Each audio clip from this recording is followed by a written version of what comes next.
সজীবদের choice দেখি সেই সুদূর আটলান্টিকের পার থেকে মাঝে মাঝে দুই একটা বাণী ছাড়েন।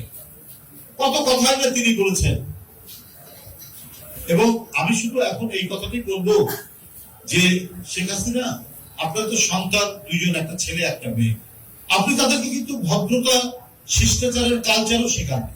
এই সজীবদের জয় দেশের 3 বারের প্রধানমন্ত্রী দেশনেত্রী বেগম খালেদা জিয়াকে তুই বলে সম্বোধন করেছেন তার কয়েকটি বক্তৃতা।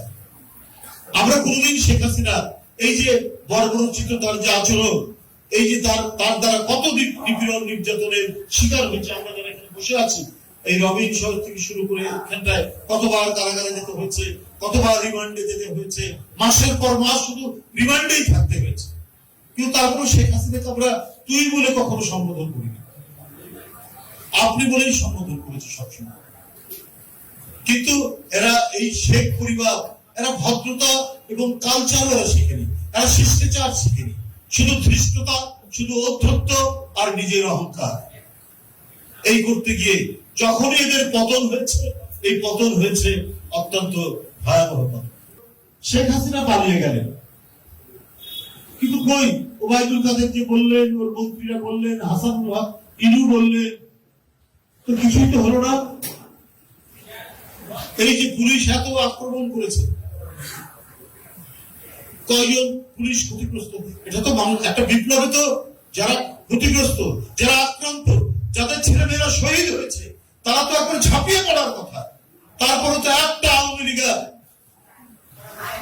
কোথাও কোন ধরনের তাদের কোন একেবারে তাদের একটা পশমের উপরে আঘাত আসে। এইভাবে তারা শেখ হাসিনাকে ক্ষমতায় রেখে এই যে কথাগুলো বলেছে, শেখ হাসিনার পরে কে বিকল্প কে বলেছে, শেখ হাসিনাকে টিকিয়ে রাখলে আপনার টেলিভিশনের মালিক হওয়া যায়, রেডিওর মালিক হওয়া যায়, আপনার বিদ্যুৎ কেন্দ্রের মালিক হওয়া যায়, এবং জনগণের টাকা পাচার করা যায়, বিদেশে লক্ষ কোটি টাকা পাচার করা যায়।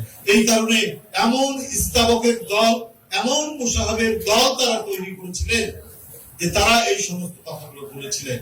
জ্বালানি নেই কিন্তু বিদ্যুৎ কেন্দ্র হচ্ছে, বিদ্যুৎ কেন্দ্রগুলি কার? শেখ হাসিনার ঘনিষ্ঠ লোক, আত্মীয় স্বজন এদের। তাই যে আমি কি জ্বালানি পুড়িয়ে বিদ্যুৎ তৈরি করব, সে জ্বালানির সংস্থান নেই, নতুন করে কোনো গ্যাস কূপ খনন করা হচ্ছে না, অথচ বিদ্যুৎ কেন্দ্র দেওয়া হচ্ছে। আর এই দিতে গিয়ে এই বিদ্যুৎ কেন্দ্রগুলি বিদ্যুৎ উৎপাদন না করলেও অথবা বিদ্যুৎ না লাগলেও এই স্থাপনার জন্য সরকারকে ভাড়া দিতে হয়। এই ভাড়ার টাকাটা কে দেয়?